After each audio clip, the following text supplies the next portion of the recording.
Pagi ini saya akan sharing berbagi dengan saudara sebuah pengajaran firman Allah yang pagi ini saya berikan tema mengalami Tuhan, menikmati Tuhan dalam kehidupan kita.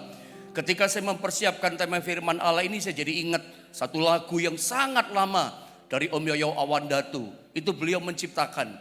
Beliau beberapa kali pernah bercerita, seringkali mendapatkan lagu-lagu pujian, selalu berkata, saya bangun jam 2 pagi Yohanes. Di situ Tuhan alirkan hikmat, alirkan rema pawahyuan, sampai yang namanya lagu-lagu yang banyak menjadi legend ya, lagu-lagu El Shaddai, sampai peganglah tangan Roh Kudus. Nah, hari ini kita bicara tentang menikmati Tuhan, mengalami Tuhan dalam kehidupan setiap kita. Kita baca ayatnya, satu ayat yang tidak asing. Saya pun sering men-sharingkan ayat ini buat saudara. Kita mau bicara tentang menikmati atau mengalami Tuhan. Yohanes 17 ayat 3. Mari sama-sama kita baca ayat ini, jemaat Tuhan. 1, 2, dan 3. Inilah hidup yang kekal itu, yaitu bahwa mereka mengenal Engkau, satu-satunya Allah yang benar, dan mengenal Yesus Kristus yang telah Engkau utus. Baik, sebelum saya mencoba menjelaskan, yang mengupas Yohanes 17 ayat 3 ini untuk Anda, saya akan mulai berangkat dari dasar dulu. Saya akan mulai dari poin ini, bahwa sesungguhnya ini penting, bahkan sangat penting, bahwa sesungguhnya intisari kekristenan itu bukan berapa banyak yang kita tahu, tetapi berapa banyak yang kita alami. Sambil Anda renungkan, saya ulang sekali lagi, karena menurut saya ini sangat penting buat kekristenan kita. Ini esensi dari kekristenan. Ini adalah intisarinya kekristenan. Apa sih intisari kekristenan? Ini intisarinya, bahwa sesungguhnya intisari kekristenan bukan berapa banyak yang kita tahu semua tentang Tuhan, tapi berapa banyak yang kita alami pribadi Tuhan dalam hidup kita. Berapa banyak yang kita sudah nikmati pribadinya, kita alami dalam kehidupan kita. Maafkan kalau saya katakan, menurut saya ini ya, menurut penilaian saya sendiri, kalau saya mengamati bahwa kebanyakan orang Kristen sekarang atau kekristenan kebanyakan hari-hari ini, itu sebetulnya disadari atau tidak, itu meleset dari sasaran yang sebenarnya. Maksudnya apa? Saya katakan bahwa kebanyakan orang Kristen sekarang ini atau kebanyakan kekristenan hari ini meleset dari sasaran yang sebenarnya. Apa dan bagaimana sebetulnya meleset dari sasaran sebenarnya? Karena hari-hari ini kalau kita lihat, kita amati, jujur saja, kalau kita lihat ya, hari-hari ini ada banyak orang Kristen, gitu loh. Menurut pengamatan saya, itu yang dikejar, yang dipuja-puja, kayaknya lebih dari segalanya. Itu apa? Tahu tentang Tuhan, itu yang dikejar. Ngerti tentang Tuhan, tahu tentang Tuhan. Saya bukan sedang berkata tahu tentang Tuhan, ngerti tentang Tuhan, paham tentang Tuhan tidak penting. Ya penting lah. Tapi saya mau bawa saudara, ada yang lebih penting, lebih tinggi nilai kepentingannya daripada kita puas sebatas hanya tahu tentang Tuhan, ngerti tentang Tuhan. Ngerti cuma di otak. Tahu tentang Tuhan cuma di otak, di pengertian kita, di prinsip kita, di teori-teori kita, di perkataan mulut kita. Orang kalau ngerti dan tahu tentang Tuhan, teori-teori tahu tentang Tuhan, dia bisa ngomong dengan mulutnya, dengan lancar, dengan bagus. Tapi ditanya, kamu sudah ngalami Tuhan belum? Kamu sudah menikmati Tuhan yang kamu katakan tadi belum? Ada banyak orang katakan belum. Kenapa banyak orang belum menikmati, mengalami pribadi Tuhan? Disadari atau tidak, inilah yang saya katakan bagian awal, meleset dari sasaran yang sebenarnya. Sebab yang jadi pengejaran dia, ekspektasinya dia, yang dipuja-puja dikejar, yang penting tahu akan Tuhan, yang penting ngerti tentang Tuhan. Nah, hari ini saya mencoba begini, menyeimbangkanlah. Ya dibilang meluruskan, ya meluruskan boleh. Karena ini kan pengamatan, boleh kan saya ngomong sama saudara. Karena banyak orang Kristen miskin mengalami Tuhan. Banyak anak Tuhan ketiadaan pengalaman dengan Tuhan. Apa yang terjadi? Mudah frustasi. Dihantam masalah, langsung loyo imannya. Dihantam masalah, hilang kepercayaannya. Kenapa? Miskin, bahkan tiada pengalaman menikmati pribadi Tuhan. Makanya dasarnya, fondasinya saya katakan esensi intisari kekristenan bukan berapa banyak yang kita tahu, tapi berapa banyak yang kita nikmati, kita alami dalam hidup setiap kita. Nah, sekarang saya akan bawa saudara pada Yohanes 17 ayat 3 tadi. Dikatakan begini, inilah hidup yang kekal itu, yaitu bahwa mereka mengenal Engkau satu-satunya Allah yang benar dan mengenal Yesus Kristus yang telah Engkau utus. Saya pernah sampaikan ayat ini sama saudara, seharusnya begini saudara ya. Yohanes 17 ayat 3, ayat ini harusnya membongkar gitulah. Tentang yang namanya hidup yang kekal itu apa. Membongkar tentang yang namanya mengenal Tuhan itu sesungguhnya apa gitu. Kebanyakan hampir bisa dipastikan menurut saya 90% orang Kristen, anak Tuhan, kalau ditanya menurut kamu hidup kekal itu apa? Maka 90% orang Kristen akan mengatakan sorga, hidup kekal itu di sorga. Begitu mendengar kata hidup kekal mendarat di pikirannya, yang terpikir pertama pasti, apa hidup kekal? Pasti sorga jawabannya. Selalu orang katakan definisi hidup kekal adalah tinggal selama-lamanya dengan Tuhan di sorga yang mulia. Ya menurut saya nggak salah juga sih, boleh-boleh juga. Tapi itu mungkin ya. Definisi yang kemudian kesininya berkembang seperti itu. Tetapi kalau kita lihat di dalam Alkitab, ternyata hidup kekal menurut definisinya Yesus Kristus sendiri. Definisi atau ajaran Yesus tentang hidup kekal ternyata inilah hidup kekal itu, kata Yesus. Apa artinya definisi hidup kekal menurut Yesus? Yaitu bahwa mereka mengenal Engkau dan seterusnya dan seterusnya. Menurut ajarannya Yesus, menurut definisinya Yesus, hidup kekal itu adalah kesempatan kita di dunia ini untuk kita bisa mengenal pribadinya Tuhan. Ya, mengenal Dia secara pribadi. Nanti ujungnya sampai prosesnya kita ngalami pribadinya. Nanti saya jelaskan tentang itu. Tetapi inilah yang diajarkan Tuhan, bahwa hidup kekal ternyata artinya adalah kesempatan kita setiap hari, setiap waktu, hari demi hari, minggu demi minggu, bulan demi bulan, sampai tahun demi tahun, seumur hidup kita. Kesempatan terbuka lebar setiap hari, setiap saat untuk kita rindu. Ini yang kita puja sebetulnya. Sasaran yang benar ini yang kita kejar dalam ekspektasi esensi kekristenan. Mengenal pribadinya, menikmati pribadinya nanti. Nah, persoalannya problemnya coba Anda lihat gambar ini. Banyak orang percaya, orang Kristen saudara ya, itu begini. Tidak tahu membedakan bertumbuh dalam pengetahuan akan Tuhan atau dia itu bertumbuh dalam pengenalan akan pribadinya. Saya berharap Anda tidak bingung dalam ini, karena saya pernah terangkan Yohanes 17 ayat 3 ini sama saudara. Jadi ada banyak orang Kristen ternyata kalau saya ngobrol gitu, kalau saya sharing, saya temukan begini. Dalam pengertian orang Kristen seringkali rancu. Rancu itu tidak bisa bedakan antara dia itu bertumbuh dalam pengetahuan akan Tuhan atau sesungguhnya dia bertumbuh dalam pengenalan akan pribadinya. Orang itu bingung-bingung loh. Rancu tidak bisa bedakan mengenal pribadinya dengan namanya tahu tentang pribadinya. Ada banyak orang merasa begini, merasa saya mengenal pribadi Tuhan. Kan gak enak ya kalau ditanya, kamu kenal gak pribadi Tuhan? Oh kenal, saya pribadi Tuhan.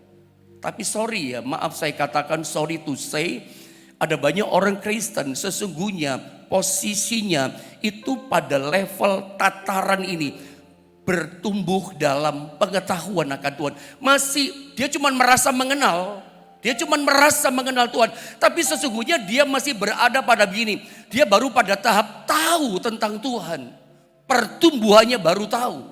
Jadi kalau ditanya, kamu tahu nggak Yesus El Shaddai? Oh tahu. Jadi kalau ditanya soal pengetahuan akan Tuhan, ngerti tentang Tuhan, banyak pengetahuannya. Dia berkata, saya tahu Allah El Shaddai. Tapi pertanyaannya, apakah kamu sudah ngalami Allah El Shaddai berkuasa dalam hidupmu? Menikmati enggak kuasa El Shaddai? Dia bisa berkata, saya tahu di Alkitab bahwa Allah itu Jehovah Rafa. Pertanyaan saya, apakah Anda sudah mengalami, menikmati Yesus Tuhan itu sebagai Jehovah Rafa? Menikmati, mengalami dalam hidup kita. Sampai pada titik sasar gini, menikmati mengalaminya. Bukan cuma sekedar, saya tahu, saya ngerti. Kalau kita bicara tahu dan mengerti, ya banyak orang tahu itu. Saya pernah bilang sama saudara, kalau memang Anda pengen bertumbuh sampai pada puncak tertinggi mungkin, sampai orang pintar banget, Anda lihat orang tahu tentang Tuhan, ya belajarlah sekolah Alkitab, sekolah teologi, sekolah tentang Tuhan itu. Tapi kalau cuma tahu enggak menikmati, mengalami apa yang dia tahu, hasilnya apa saudara? Dia akan menjadi orang yang percaya, tapi kemudian dia bisa nggak percaya kuasa Tuhan, unbelief believer. Nanti ketika hadapi persoalan badai ekonomi, langsung hilang percayanya. Kenapa? Dia cuma tahu tentang Tuhan. Cuma ngerti, tapi belum menikmati, mengalami. Beda loh. Kalau Anda jadi orang Kristen, sampai pada sasaran titik, Anda sudah menikmati pribadinya. Mengalami pribadinya. Dijamin Anda akan kuat hadapi badai masalah seperti apapun. Karena mengalami pribadi Tuhan. Kalau kita sampai dibawa menikmati pribadi Tuhan, Anda ini tahan banting. Menikmati pribadi Tuhan, mengalami pribadi Tuhan, itu ternyata saya temukan begini, sangat membantu kita, sangat menolong kita ketika kita melewati masa-masa sulit. Mengalami pribadi Tuhan, sudah mengalami pribadinya, menikmati kuasanya, itu sangat membantu menolong kita saat kita dihantam badai yang keras mungkin ada di depan kita. Kita nggak akan frustasi gitu loh. Kita tidak akan menjadi putus asa. Kenapa? Sudah punya pengalaman menikmati kuasanya. Bukan cuma teori, bukan cuma sekedar kita ngerti dan tahu. Saya tahu dia Allah El Shaddai. Anda bisa bercerita kepada orang, percaya loh, Tuhan itu Bapak yang setia. Anda bisa ngomong dia Bapak setia. Memang di Alkitab katakan dia Bapak setia. Tapi sudahkah Anda mengalami hubungan dengan Tuhan, dia Bapa dan kita anak? Sudahkah mengalami kesetiaan hubungan Bapa dan anak ini? Dia memelihara kita, kita nikmati gitu loh. Dia baik, dia menyayangi kita. Esensi pengalaman ini ada dalam hidup kita. Nah sayangnya banyak orang Kristen hanya sampai pada merasa sudah mengenal Tuhan. Merasa sudah mengalami, tapi baru tahu tentang Tuhan. Makanya saudara, dalam perjalanan saya jadi orang Kristen dari kecil tentunya. Karena saya lahir juga Kristen, orang tua saya pendeta, gembala. Sampai hari ini mami saya tetap gembala di Gudo. Ya saya menggembalakan di Jombang, orang tua saya di Gudo. Saudara lihat, dari mulai saya kecil, dari remaja, pemuda, dewasa, menikah, sampai saya melayani Tuhan. Pengalaman-pengalaman menikmati kuasa kemuliaan pribadi Tuhan. Sampai saya bisa merumuskan. Saya punya prinsip rumus pengenalan akan pribadi Tuhan. Bagi saya begini, rumus pengenalan. Pengenalan itu adalah ketika perjumpaan kita dengan Tuhan. Itu lewat proses itu, ya lewat proses perjumpaan. Kayak Musa, sebelum dia jadi nabi diangkat sama Tuhan, dipilih sama Tuhan tepatnya. Dia mengalami perjumpaan pertama dengan Tuhan. Dia lihat semak belukar itu yang menyala terang. Tapi tidak hangus terbakar itu semak belukar. Itu perjumpaannya Musa dengan Tuhan. Dan sampai dia menghasilkan pengalaman. Bagaimana Musa mengalami kuasa Tuhan. Dia bukan cuma hanya berjumpa lalu hari demi hari tahu tentang Tuhan. Gini loh saudara ya. Kalau bicara tahu tentang Tuhan, ya pada dasarnya semua orang Kristen makin lama ikut Yesus, makin lama makin jadi Kristen. Sebutlah begini. Ada seseorang awalnya dia nol tentang Tuhan, tidak tahu apa-apa karena dia bukan Kristen, non Kristen. Kemudian dia mengalami perjumpaan dengan Tuhan jadi Kristen. Awalnya dia sama sekali tidak tahu, nol modalnya, tidak punya dasar, tidak punya fondasi tentang kekristenan, doa bagaimana di gereja tidak tahu. Menyembah Tuhan, memuji Tuhan bagaimana sih? Nggak ngerti dia, memang nol. Bagaimana sih Tuhan Yesus itu siapa sih? Dia nggak ngerti. Sama sekali nggak tahu. Tapi lewat proses perjumpaan dengan Tuhan membuat dia itu percaya kepada Tuhan. Nah, lewat proses percaya perjumpaan pertama kali itulah otomatis orang tambah lama tambah tahu tentang Tuhan. Tambah lama tambah ngerti tentang Tuhan. Otomatis lah kalau misalnya orang dari nol tadi setiap minggu saja dia datang ibadahnya rajin. 1 tahun, minggu demi minggu, bulan demi bulan, berarti ada 1 tahun ada 52 bulan. 52 minggu dia aktif datang terus ibadah. Otomatis dia akan semakin tahu tentang Tuhan. Tahu Allah Maha Kuasa. Tahu Yesus itu mati, hari ketiga bangkit, lahir di Bethlehem, dibesarkan di Nazaret. Tahu tentang setelah bangkit 40 hari di dunia ini masih menyatakan diri, ngerti semua. Kemudian naik ke surga, 10 hari kemudian Pentakosta. Dia tahu itu semua, ngerti itu.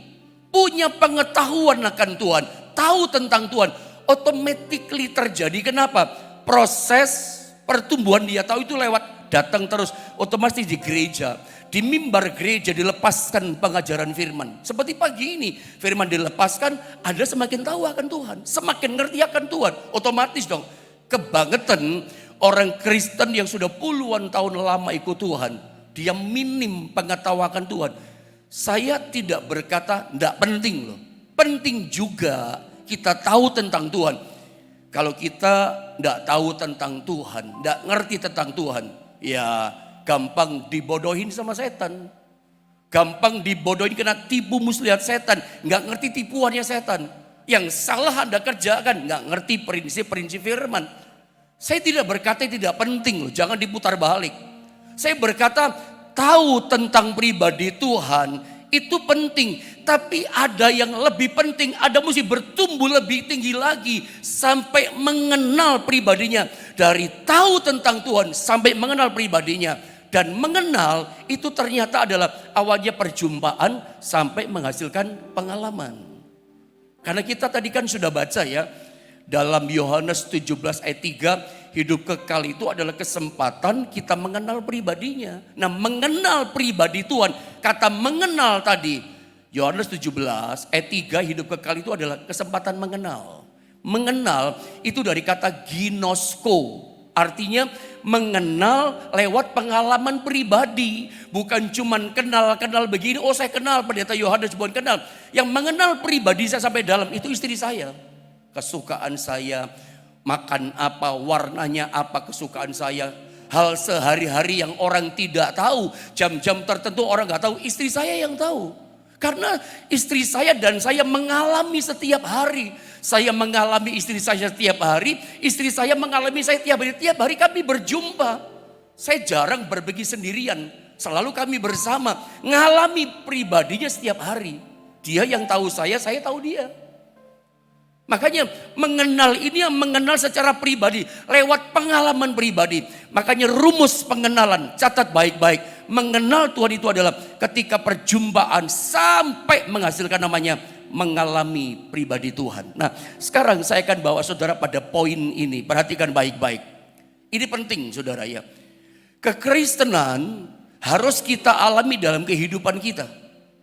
Tuhan itu bukan sekedar berhenti pada batas kita percayai saja dalam kehidupan kita, tetapi harus loh saudara, tidak bisa tidak, harus kita alami Kristus itu dalam realita hidup kita.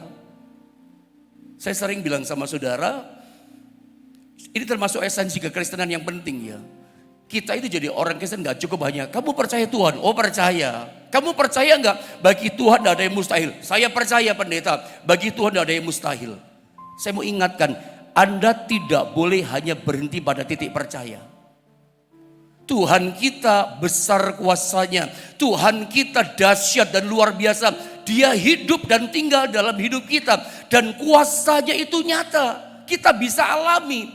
Jadi Tuhan Yesus yang kuasanya tak terbatas itu bukan sekedar kita percayai dia. Dan cukup hanya berhenti percaya, alami loh kuasanya itu. Alami, El Shaddai, alami kuasa El Shaddai. Jadi kita jangan cuma ngomong, saya percaya Pak. Bahkan berdoa kita berkata, aku percaya Tuhan, bagi Tuhan tidak ada yang mustahil. Apakah Anda sudah mengalami bagi Tuhan tidak ada yang mustahil? Realita kekristenan yang benar adalah bukan sekedar kita percaya. Saya khawatir begini, kalau Anda jadi orang Kristen yang sekedar hanya, percaya Tuhan, dia besar kuasanya, dia Allah yang maha kuasa, cuman percaya. Tapi Anda minim bahkan tidak mengalami pribadi kuasanya.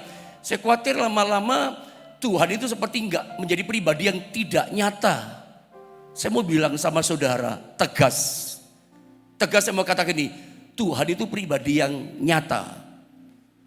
Pribadi nyata maksudnya dia itu bisa tolong saudara. Dia pribadi yang nyata, yang kuasanya juga nyata sama kita. Nyata maksudnya apa? Ya dia bisa memulihkan kita. Kuasanya nyata, dia bisa menyembuhkan saudara, memulihkan saudara, memberikan jalan keluar pada saudara. Bahkan badai bebanmu yang berat Tuhan bisa bikin tenang dan teduh. Kuasanya nyata, dan kuasa yang nyata ini bukan sekedar kita percaya sampai kita mengalami kuasa. Sebab kalau kita cuma berhenti hanya percaya, tapi tidak menikmati mengalami kuasanya, saya khawatir kepercayaan Anda berpikir Tuhan ternyata nggak nyata, padahal dia nyata. Saya pernah bilang, jangan-jangan Anda berpikir Tuhan itu kayak virtual, kayak gambar begini. Padahal dia kuasanya sama, bisa menolong setiap kita. Hari ini temukan satu pengenalan yang benar dalam kehidupan kita. Tidak cukup hanya tahu, tapi kepercayaan kita membawa kita sampai mengalami realita kuasanya Tuhan dalam hidup setiap kita.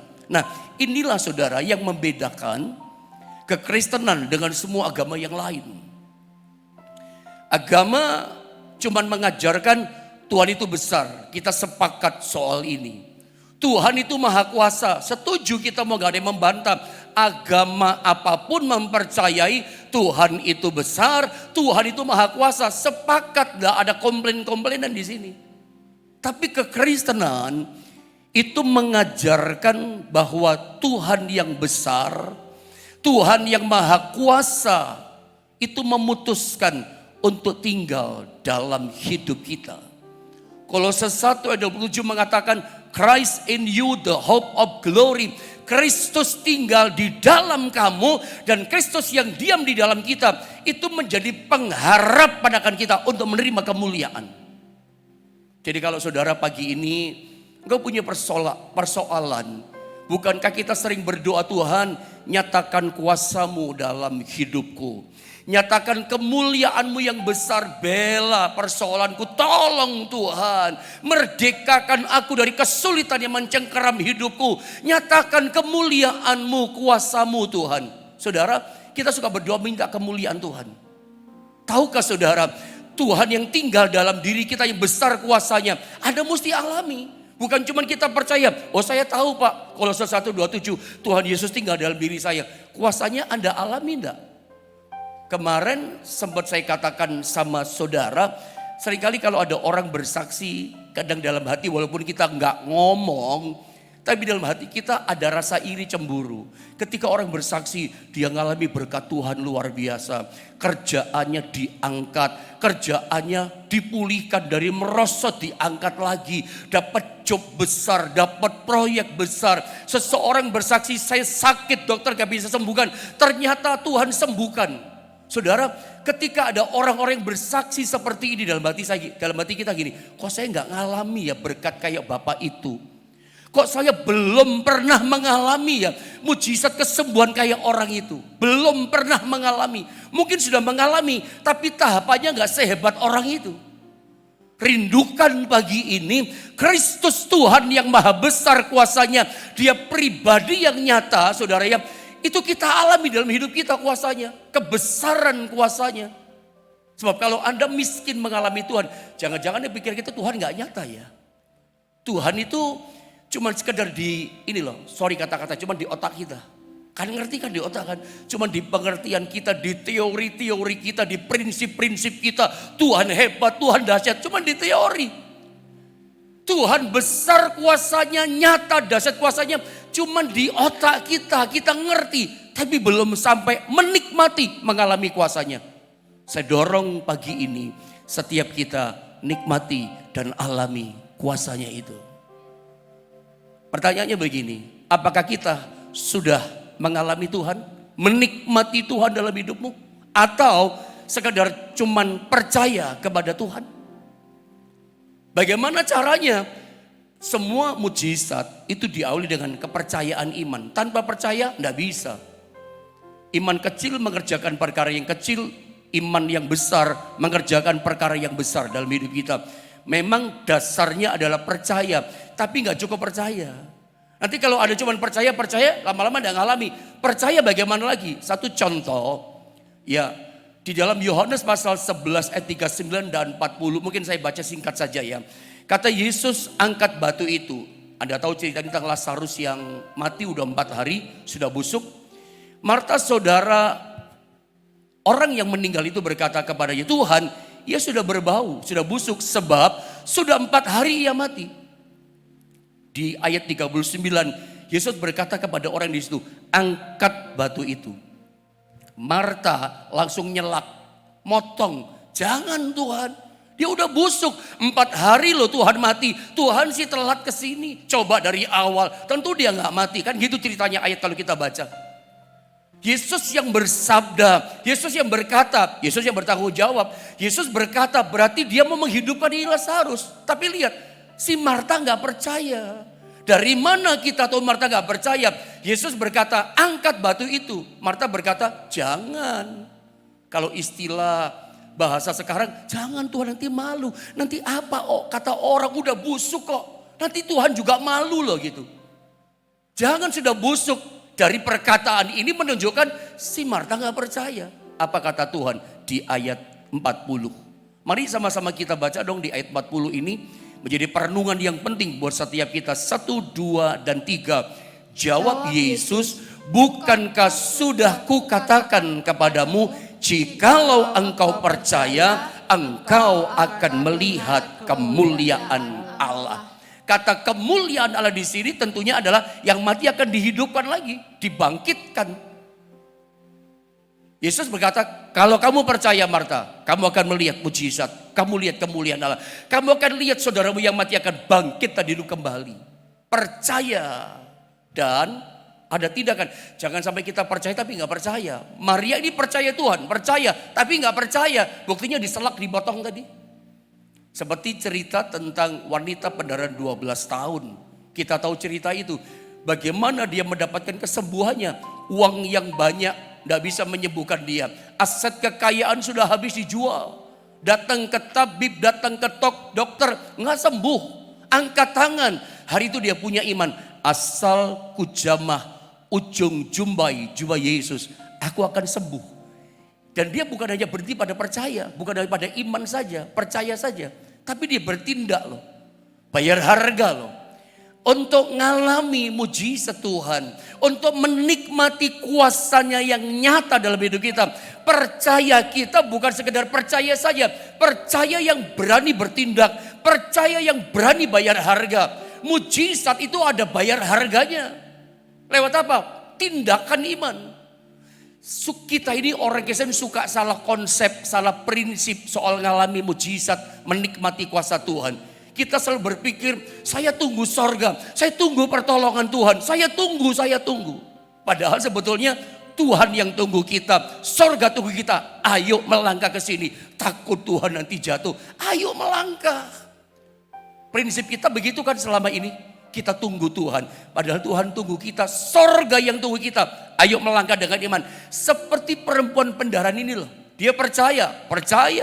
Tapi kemudian apakah dia hanya berhenti percaya diam di tempat? Tidak.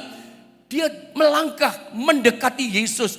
Dia membangun hubungan dekat dengan Yesus. Sampai tangannya menjamah jubah Yesus. Itu aliran setrum yang kuat menyembuhkan dia langsung. Sembuh itu wanita. Tindakan.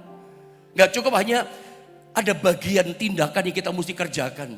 Jangan suruh Tuhan lakukan. Bagian kita tetap harus jadi bagian kita. Jangan Tuhan suruh yang bertindak, melangkah, kita bertindak dulu. Namanya beriman percaya, ya kita melangkah. Itu bagian kita melangkah. dalam kesulitan, datang tinggalkan rumah, datang ke gereja menyembah Tuhan. Itu tindakan iman tuh. Dalam persoalan biasanya bangunnya jam 9 pagi. Karena kita punya kesulitan jam 4 pagi kita udah bangun, jam 5 pagi ikut doa pagi. Itu bayar harga. Itu sebuah tindakan percaya. Dan Tuhan itu tunggu kita seperti ini. Percaya gini, kalau ada bertindak, Tuhan pasti bertindak. Kayak anak terhilang, ada tahu? Dia yang datang pada bapaknya lari peluk dia. Tapi kita yang bertindak. Begitu dia jalan, bapaknya lari. Ketika bertindak, sorga bertindak. Anda bergerak, sorga bergerak. Ada mau melangkah, Tuhan melangkah, tolong saudara. Seperti bapak mendatangi anak terhilang, dipulihkan semuanya. Makanya prinsip-prinsip pola seperti ini, jangan salah sasaran yang sebenarnya. Seringkali kita berkata cuman hanya berdoa, ada tindakan iman, saudara. Nah, sekarang bagian terakhir saja saya sampaikan sama saudara. Apa sih target Tuhan yang paling penting dalam kehidupan kita? Targetnya adalah mengenal. Saya baca ayat ini ya. Yang ku kehendaki ialah, ini target kekristenan. Mengenal dia dan kuasa kebangkitannya. Ini mati bangkit itu kuasa yang tertinggi nih saudara ya. Dan persekutuan dalam penderitaannya. Di mana aku menjadi serupa dengan dia dalam kematiannya. Target Tuhan yang paling penting dalam kehidupan kekristenan kita adalah sampai kita pada mencapai ini, mengenal pribadi Tuhan. Ingat rumus mengenal tadi, pertama lewat percaya, lewat perjumpaan, sampai proses kita lewati, sampai kita menikmati, mengalami pribadinya. Sebab kalau orang sudah mengalami pribadi, jadi mengenal, coba sedikit lagi dari kata ginosko. Mengenal karena kita mengalami secara pribadi dalam hidup kita. Sampai seperti ini. Dan pengalaman pribadi dengan Tuhan seperti inilah yang akan membuat kita begini. Kuat hadapi tantangan. Hadapi kesulitan. Hadapi macam-macam tantangan yang ada. Itu sangat menolong kita. Kenapa? Dulu saya pernah ditolong Tuhan. Dulu saya sakit, saya sembuh. Sekarang pun Tuhan juga pasti tolong saya. Dulu pekerjaanku mengalami kesulitan. Aku ditolong Tuhan. Tuhan yang sama di tahun ini juga sanggup menolong. Memberikan jalan dalam segala macam kesulitan yang ada. Saya yakin di antara saudara pasti bisa menangkap dan mengaminkan amin. Karena pertolongan pengalaman-pengalaman di belakang saudara itu membuat kamu tidak gentar. Tidak cemas, tidak khawatir, tenang. Nanti pasti pada waktunya dikasih jalan. Nanti pada waktunya datang pertolongan. Karena kita percaya kuasanya nyata. Yesus pribadi yang nyata dan nikmati kuasanya nyata dalam kehidupan setiap kita. Saya tidak berpanjang firman Tuhan pagi ini. Saya berdoa biar firman pengajaran dilepaskan pagi ini jadi berkat memulihkan pengharapan percaya iman setiap kita. Menikmati Tuhan. Menikmati langsung ref ya.